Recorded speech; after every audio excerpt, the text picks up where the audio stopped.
What's up everybody, Kier Gomes here, and happy Thanksgiving. Today I am thankful for you. I'm thankful for the community. I'm thankful for everything that it's done for me in the last 3 years.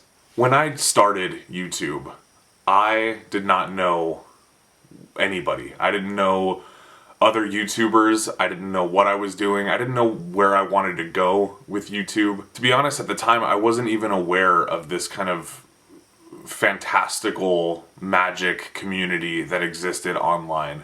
In the last 3 years, so many parts of my life have changed for the better because of this community. I've been able to do so many things that I've wanted to do. I've been able to create things that I've wanted to create, and I've been able to share magic with you guys.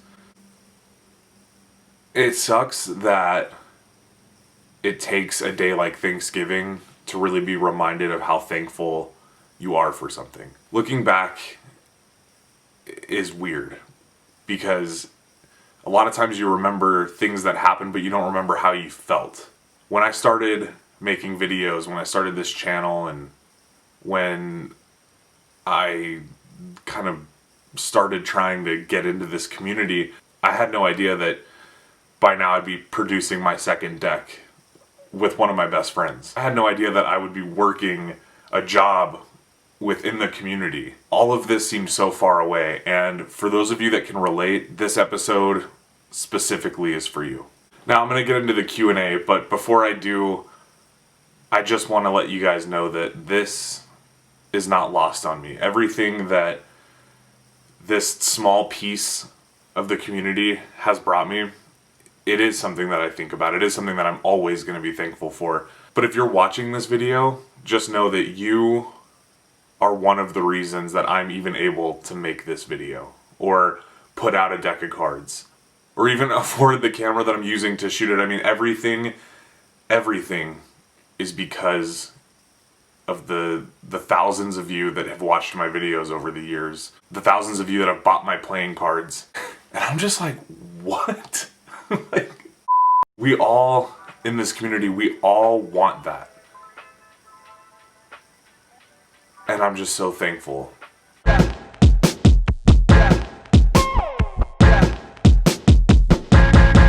Let's go.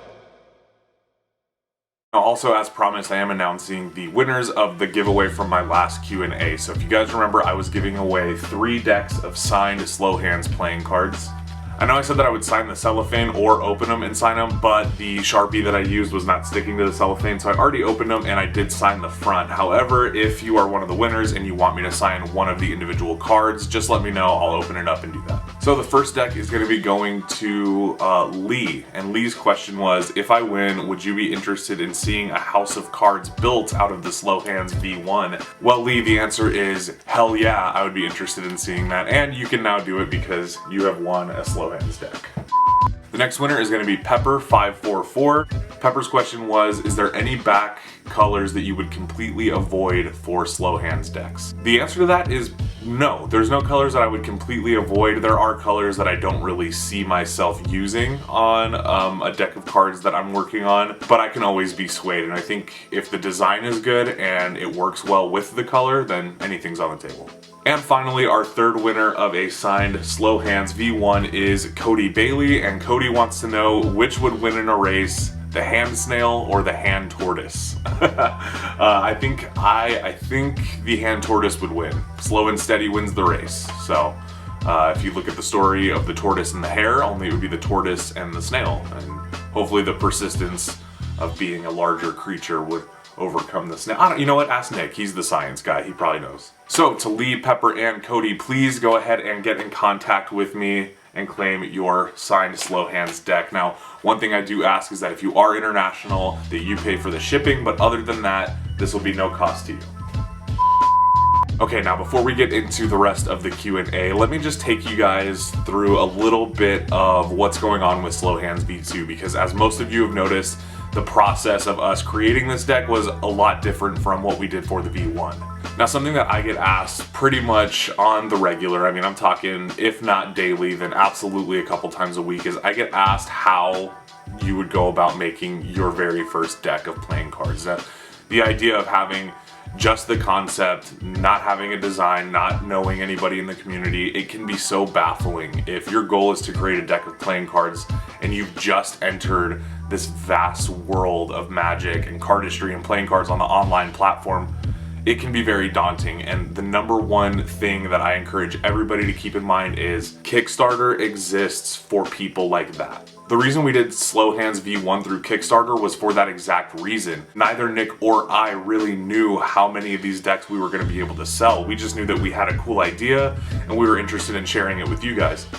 The waiting was probably the hardest part, like waiting for the campaign to launch and then waiting to see what the reaction was from all of the content that we put out, and then waiting to see what the reaction was to the deck, and then waiting to see if it would even fund. And that's something that you just can't know your first time around, or any time for that matter. Now, a lot of you guys asked me in the comments on my last Q&A what the concept for SLOWHANDS is. Now, those questions I'm not going to spend too much time on because I've answered that question so many times since the V1 came out, but for those of you that don't know, we started SLOWHANDS as a way to kind of pay an homage to that amateur magician that lives inside all of us. So when you first saw a magic trick, or when you first got into playing cards or cardistry, you enter this online community and you don't have all the same skills as everybody else, and maybe your hands are a little bit slow and you're still dropping cards, and you find this huge platform where there's just so much information and so many talented people, and it's intimidating. And we wanted to kind of memorialize the beginning stages of somebody's career in card magic or cardistry, because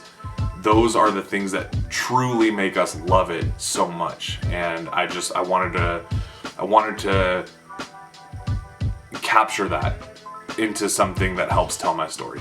Now, for the V2 was a totally different story, because as you know by now, we did not do a Kickstarter for the tortoise backs. In fact, we just decided to do a pre-order, which will be launching tomorrow. Now, why did we do that? Well, it's simple. We didn't want you to have to wait for the deck. So what ended up happening was, through the course of the campaign of the SLOWHANDS V1, it's a process, and then COVID shut down right before printing started, so there were some delays, and through that time, Nick and I really got to working on the concept and ideas for the SLOWHANDS V2, and I'll show you guys some of the original concept art. I'll just kind of overlay it onto the video so you can see it, but we had so many different ideas, but we were trying to get at the same exact thing.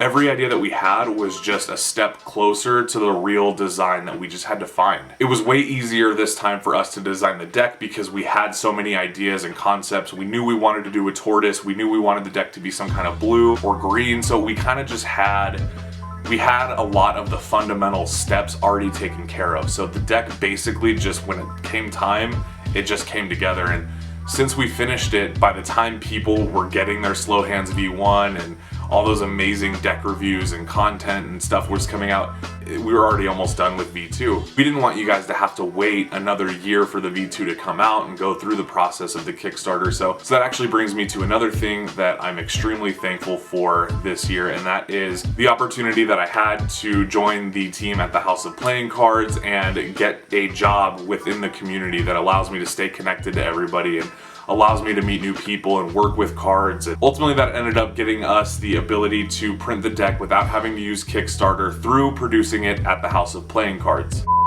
I just want to pause and say, I was already a fan of Alex Pandrea. I was a fan of Alex Pandrea before I knew about the Instagram magic community or the YouTube magic community. And again, because of you guys and because of this community and because of the work that I've been able to do over the last 3 years, Alex Pandrea's company, the House of Playing Cards, is producing a SLOWHANDS deck.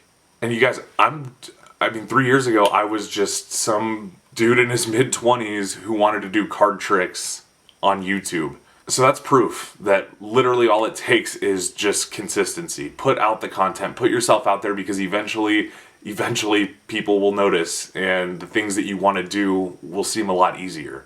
Now, the cards have been entered on the printing slate and they are printing as we speak. In fact, they should be done this week or next week and ready to ship out. I'm not going to tell you guys what kind of strings I had to pull to be able to get them in 2020, but trust me, you boys got you. Honestly, I didn't want to have to wait either. Alright, so let's get into some Q&A. Alright, so first question is from Jack of Hearts, and Jack of Hearts wants to know, will there ever be any SLOWHANDS merch? That would be sweet. Yes, we have thought about SLOWHANDS merch. If you guys know me, you know I love my hats and my hoodies and my t-shirts, so Definitely there are things that we have thought about. There's nothing in the works right now, but I really definitely see that being an option for future releases. All right, now this is one of my favorite questions that we got. This is from Sebastian Lopez. Sebastian wants to know, will the future Slow Hands decks continue to have animal themes? Like the snail and the tortoise? No. So yes and no. There are other animal themes that we want to run with or that we want to experiment with. However, we are not stuck on the idea of keeping it solely to animals. Anything that is slow can be used as fair game for a Slow Hands deck. So we're definitely not exclusively making animals part of the brand, but I will say that my immediate ideas for future decks involve animals. Chase Dunkley wants to know, did you have any negative moments in the process of creating the decks, and if so, how did you handle them? Yeah, listen man, there is negatives in everything that's worth doing. So putting out the deck, the first negative that I ran into was the doubt, not knowing if what I thought was this amazing play on the bicycle rider back. I didn't know if everybody else was gonna love it the way that I did. And I didn't know if everybody else would look at the deck and understand the story that I'm trying to tell. But what I did know was that I understood it and Nick, who designed the deck, understood it, and that was the most important thing. For example, one of the challenges for the V1 was as soon as the Kickstarter was funded and everything was going great, COVID-19 happened and it delayed our printing by months. In terms of how I dealt with it, I mean, there's really only one thing you can do, and that's turn it back to the community. I think the most important thing, if you're producing something that is meant to be available to the people and meant to be available to the community, you have to be transparent. And that's part of why I made this video, is I want you guys to see behind the curtain of what we're doing to create these decks, because they're for you. You know, these cards, yes, they're for me, and yes, they're for Nick and whatever, but we make the cards for the community, and we make the cards specifically Slow Hands to represent the community. So being transparent is everything, and that's a good way also to deal with any challenges you have. Just lean on the community, because there's so many great people in this community to support you. The best thing you can do is just be real and be authentic and be transparent. All right, Magic Tricks 51 wants to know, in the future of Slow Hands decks, will we see some of your other friends or people in the community on the court cards? Yeah, I would like to do that. I think doing the courts just me and Nick for the first and second edition made sense, because the deck is literally, I mean, it was me and Nick putting it together from the beginning, but I have been inspired by so many people since the V1, and so many people have kind of come in and out of the project and offered little things here and there. And you know, whether it's somebody who's, you know, reviewed the deck, or somebody who has just made an awesome video with the deck, or friends of mine, yeah, I would like to see the court cards eventually start to fill up with a roster of people that you might recognize or know from the community. With that being said, let me know in the comments who you would like to see on some of the future court cards. Atbaith Kumar wants to know, do you ever see a possible Slow Hands deck geared more towards cardistry in terms of both the back and face design? Also, I'm calling you out, the V3s are going to be sloth backs for sure. So I will say, Mr. Kumar, you are not the first person to say that sloths will be the V3. I can neither confirm nor deny, but I will tell you, I think that a sloth would make a fantastic, fantastic V3, and I do have some ideas already, so maybe, maybe not. In terms of doing a deck more geared towards cardistry, yes, I think that Slow Hands does not have to be exclusive to magicians. Now, as a magician, obviously the cards that I use, I want them to be standard, but also as somebody who loves watching cardistry and dabbles in practicing cardistry, I also am absolutely 100% for the idea of doing a cardistry Slow Hands deck.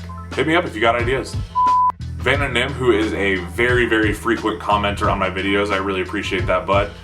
He wants to know, do you plan on releasing a Slow Hands Gaff deck after the V2, and how did you select the paper stock and finish for these cards? So that's two questions. To answer the first one, I don't have plans on doing a Gaff pack or a Gaff deck as of right now. The only reason for that is Gaff decks are expensive to make, and I would want to make one that is completely different from anything that you've seen. And to be honest, there's so many good Gaff packs out there that I just want to make sure that I have a really good idea before I try to do one. And then in terms of stock and finish, it's two things. I had to take a little bit of the things that I like in playing cards and a little bit of what the rest of the community seems to like. So for example, for the V2, we did decide to print this one on classic stock, and so that way it's going to be a little bit thinner than the V1. So for those of you that thought the V1 was too thick, There you go. Okay, now I was scrolling through the questions and I just wanted to pause because I read this comment from Card Perfect Magician. That's Elijah. A lot of you guys know who he is. He said, YouTube and the Magic community need more of this. He's referring to my last video, my Q&A.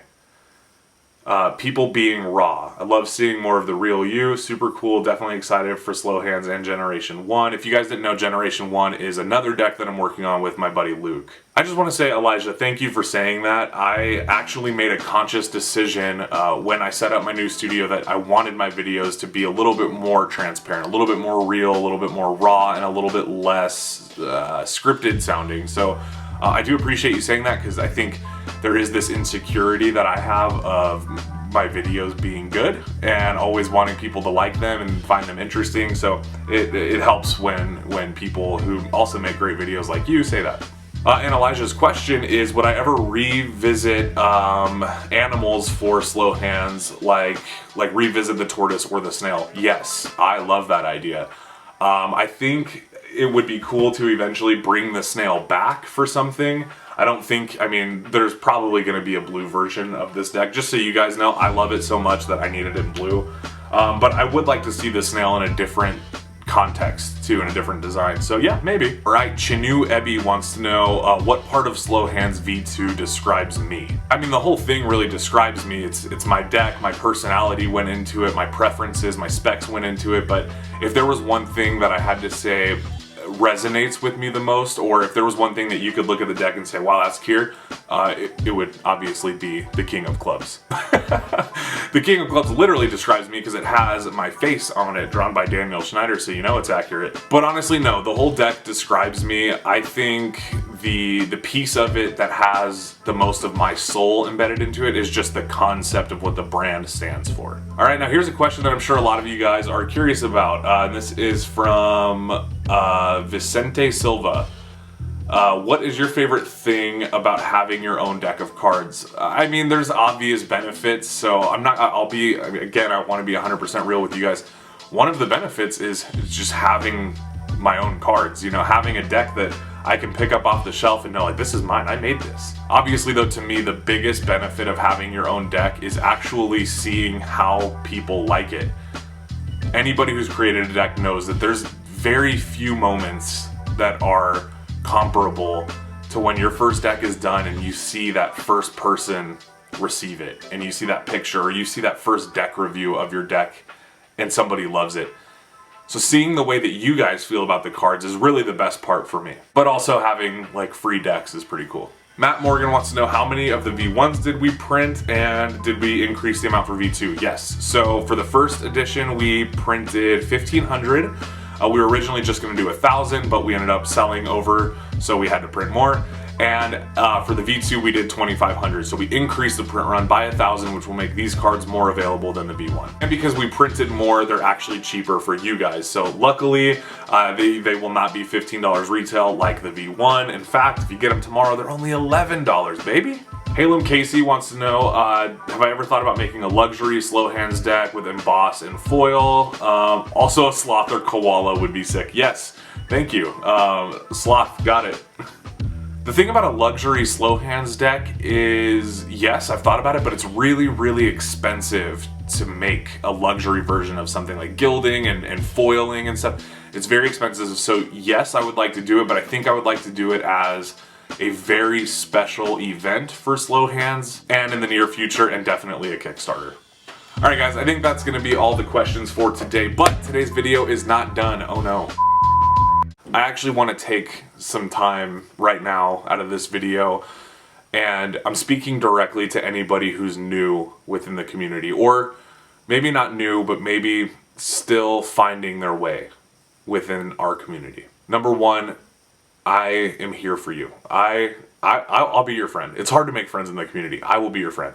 I want you guys to know that the deck that we're launching tomorrow is for you. It's a deck that, while we were designing it, the motivation behind it was creating something for, again, the amateur inside of all of us. Even if now you're a sleight of hand rock star, even if you're finally getting some traction, there's a piece of you that fell in love with Magic, and there's a piece of you that was overwhelmed by everything in front of you. And that little piece of you is exactly why we are doing this deck. Now, with that being said, I do want to tell you guys about a very interesting idea and project that I have with Slow Hands. I want to do something that gives back to you guys because, you know, as I said in the beginning of this video, this community has given me everything. Everything that I'm able to do, from paying my bills to producing decks of cards to just turning on my camera and hanging out with you guys on Thanksgiving. I'm able to do this specifically because of you. And I wanted to find a way to give back. I think I finally figured it out. So I want everybody to stay tuned, but I have a huge community project that I've been working on. I'm so excited to tell you more about it. So stay tuned because I will have more information on that very soon. But in the meantime, thank you guys again so much for watching this video. Remember, tomorrow at 12 p.m. Eastern, you'll be able to go to elementalplayingcards.com and pre-order your Slow Hands V2 Tortoise backs. Now, you're not going to find these cards anywhere else, and specifically for the pre-order, you're only going to be able to get them through Elemental Playing Cards. After they're out and available, you might be able to find them at other places at retail cost, but if you want to get the best possible deal, you want to get some perks like a custom brick box or a V1 for free, the best thing you can do is head over to the link in my description tomorrow at 12 p.m. Eastern, pick up some decks. I think I'm going to try to get Nick to do a live stream with me at the time of launch, so that way we can kind of all hang out and celebrate together. Oh, I am so excited, you guys. Happy Thanksgiving to everybody who's celebrating, and if you're not, just have a wonderful rest of your day, because I know I will. And I'll see you guys tomorrow. Peace.